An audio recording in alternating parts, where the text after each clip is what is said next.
I love to cook, went to culinary school, and have made my adoption and my life story all through food. So when I was younger, I always wanted to be like a chef.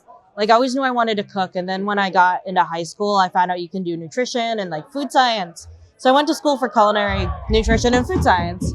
And then I realized, it wasn't as like fulfilling and I wanted to do more. And then having so much like identity issues and crises and feeling like my life was like a hot mess that I was like, I can do something with this. So through time and meeting other Vietnamese people and other adoptees, I was like, well, okay, maybe I can make this happen. So I decided, let's combine the two recipe wise and just put it out there and see what happens. Because at least I could say I tried.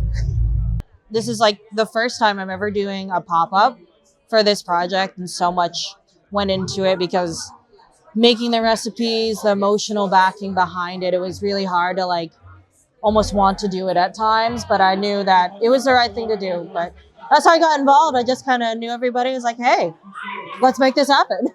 I decided to be a vendor because it's really just, it was a good opportunity for me to get a feel of like what it would be like to actually like run a small business or do something on the side one day. Even with a culinary background, I've been very scared to do pop-ups because you never know if it's going to be good, going to be bad. And I'm not really familiar with vendoring very much. So it's a new adventure.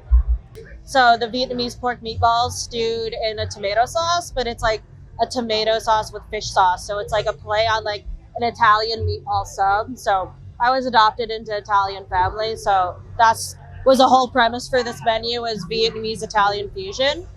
It's like it's almost like a means to an end for this like adoption journey I'm on.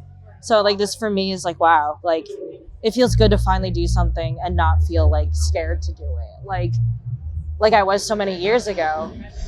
The whole reason behind this is I just wanted to give back to the community. That's why I started cooking. That's why I went to culinary school. Like cooking was the one thing that brought people together. And if I can do that and give everybody some carbs before they go mosh, I am a happy person.